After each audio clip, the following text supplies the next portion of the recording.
नमस्कार, जय श्री राम, अभिनंदन, आप स्वागत आप सभी का। मित्रों, आज का विषय है संतान प्राप्ति कैसे कर सकते हैं। इस श्रावण मास में कुछ इस प्रकार के उपाय जो जिन दंपतियों को अभी तक संतान सुख प्राप्त नहीं हो सका है उनको संतान प्राप्ति में वो सहायक हो सके। तो आइए चर्चा करते हैं कि ऐसे कौन से उपाय हो सकते हैं जो आप इस श्रावण मास में, खास तौर पर इस श्रावण मास में आप करके संतान सुख का लाभ ले सकते हैं। सबसे पहली बात, आप इस तिथियों को नोट कर लें।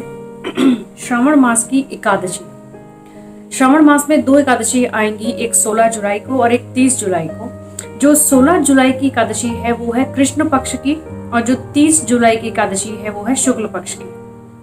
तो हमें चुनना है 30 जुलाई की एकादशी को। 30 जुलाई की एकादशी को दंपति यानी कि पति पत्नी दोनों को व्रत करना है। एक बात मैं आपको यहाँ पहले बता दूं कि एकादशी का व्रत तो हम बहुत से लोग हैं जो नियमित रूप से पूरे साल भर करते हैं, लेकिन ये जो श्रावण की एकादशी है ये संतान प्राप्ति के लिए बहुत महत्वपूर्ण है। हमारी कुंडली के अंदर, पहले आप इस बात को जानें कि कुंडली के अंदर विवाह से संबंधित सुख या संतान का सुख और जो सुख सुविधाएं जो हैं हमारे जीवन में, शिक्षा, जो ज्ञान है, उस सभी के कारक हैं गुरुदेव बृहस्पति। यदि कुंडली में इनकी स्थिति अच्छी है, मजबूत है, तो आपको इन उपायों की जरूरत नहीं पड़ेगी, आपको वैसे ही ये सुख प्राप्त हो जाएगा। लेकिन इनकी स्थिति जब थोड़ी गड़बड़ होती है, जब ये पापग्रस्त हो या नीच के हो या और जो स्थितियां होती हैं उस स्थिति में हो, कमजोर हो, तो आपको इन उपायों को करना चाहिए जिससे बृहस्पति की स्थिति मजबूत हो और वो सुख आपको वो दे सके। एकादशी का व्रत जो हम करते हैं वो भगवान विष्णु की प्रसन्नता के लिए होता है आमतौर पर, और श्रावण मास की एकादशी वो इसलिए महत्वपूर्ण है क्योंकि विष्णु जी को प्रसन्न करने के लिए श्रावण से अच्छा कोई और समय नहीं। एकादशियां तो पूरे वर्ष की हैं ही, वो अलग महत्व रखती ही हैं, लेकिन श्रावण मास की जो एकादशी है उसका महत्व अलग ही है। तो 30 जुलाई जो शुक्ल पक्ष की एकादशी होगी उसको आप दोनों को व्रत करना है। एक समय भोजन आप चाहे तो कर सकते हैं और पूरे श्रावण मास ब्रह्मचर्य का पालन करना है। संतान प्राप्ति का प्रयास आप एकादशी के बाद, यानी कि जो जब श्रावण खत्म हो जाएगा उसके बाद आप प्रयास करें। पहला उपाय। दूसरा उपाय आपको क्या करना है, विष्णु सहस्त्र नाम। जैसे अभी आपको मैंने बताया कि इन सभी का जो संतान सुख है, विवाह का सुख है, इन सभी के कारक है भगवान विष्णु। गुरुदेव बृहस्पति की स्थिति आप कुंडली में जरूर जचवा लें आप एक बार। उसके लिए इसके साथ साथ और क्या उपाय हो सकते हैं वो जरूर आप दिखवा लें कि किस स्थिति में है। विष्णु जी की आराधना हम क्यों करते हैं गुरुदेव बृहस्पति को मजबूत करने के लिए, क्योंकि बृहस्पति के आराध्य देव हैं विष्णु जी, भगवान विष्णु। एकादशी का व्रत करना, घर में सत्यनारायण कथा का होना या विष्णु सहस्त्र नाम होना, ये सभी हम करते हैं विष्णु जी की प्रसन्नता के लिए। बृहस्पति देव जो गुरु, जो बृहस्पति हमारी कुंडली के अंदर जो गुरुदेव हैं वो ऑटोमेटिकली ठीक हो जाते हैं। उनका बल, उनका जो सकारात्मक प्रभाव है वो हमें ऑटोमेटिकली मिलने लग जाता है। तो दूसरा उपाय हुआ विष्णु सहस्त्र नाम का पाठ दंपति दोनों को, यानी कि पति पत्नी को दोनों को करना है।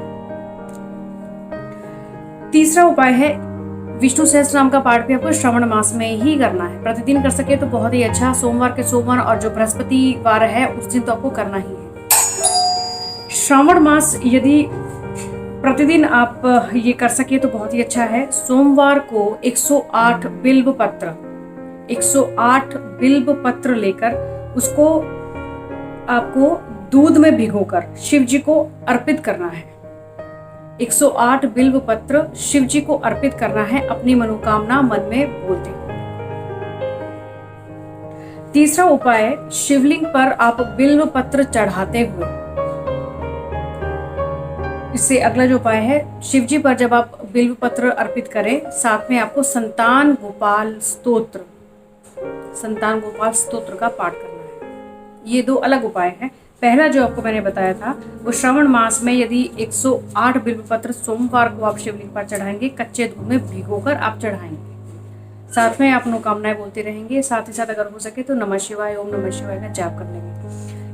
उसके अलावा जो दूसरा उपाय है वो है संतान गोपाल स्तोत्र का पाठ करते रहें और साथ ही साथ 108 बिल्व पत्र आप शिवलिंग पर चढ़ाते चलें। उससे अगला उपाय है गणेश जी की आराधना करना। गणेश जी पर बिल्व पत्र और दूर्वा ये अर्पित करते चलें और अपनी मनोकामनाएं उनके सामने रखते चलें।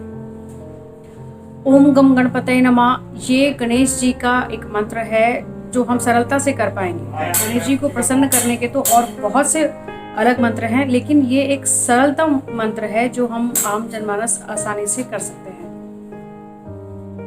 इन सभी उपायों में जहां भी दूध का प्रयोग हुआ है वो अगर कच्चा हो, गाय का हो, बहुत ही अच्छा है। एक और उपाय जो आप लोग बड़ी आसानी से कर सकेंगे, सोमवार को या किसी भी दिन, सोमवार हो तो बहुत अच्छा, नहीं तो किसी भी दिन आप श्रावण मास में, और हो सके तो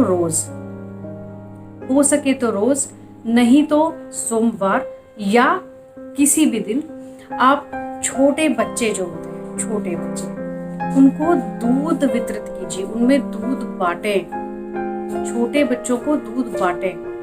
यदि छोटे बच्चों ने वो दूध पिया तो समझिए आपका ये उपाय सिद्ध है, ये आपके लिए लाभप्रद हो जाएगा। ये कुछ उपाय हैं जो बड़े खोजबीन से मैं आपके सामने आज प्रस्तुत कर रही हूँ, इस आशा के साथ कि ये श्रावण मास जो साल में एक बार ही हमें मिलता है, अब अगले साल ही हमें मिल पाएगा, तो इस श्रावण मास में मैं ज़्यादा से ज़्यादा उपाय, ज़्यादा से ज़्यादा वीडियोस बनाने की कोशिश कर रही हूँ कि ये ज़्यादा से ज़्यादा अच्छी चीज़ें आप तक पहुँच सकें। जिन चीज़ों की जानकारी हमें नहीं है या जिन उपायों को हम कर सकते हैं, जिन सुखों से हम वंचित हैं, उसका लाभ इस समय पर ले सकें। ये चीज़ें अगर आपको बाद में पता चलेंगी तो हमें ये अफसोस होगा कि अभी श्रावण बीता है, अभी श्रावण मास खत्म हुआ है और ये हम उस टाइम कर लेते, ये समय अगर वापस हमें उस टाइम मिल जाता तो हम ज़्यादा अच्छे रहते। अब ये काम हमें अगले साल करना पड़ेगा। इसीलिए ज़्यादा से ज़्यादा कोशिश और मेहनत के साथ मैं आपको बार बार ज़्यादा से ज़्यादा वीडियो दे रही हूँ, उपायों के साथ दे रही हूँ कि जो भी उपाय आपके लिए हो, जिस चीज़ों की आपको ज़रूरत हो, उस प्रकार का उपाय आप करें।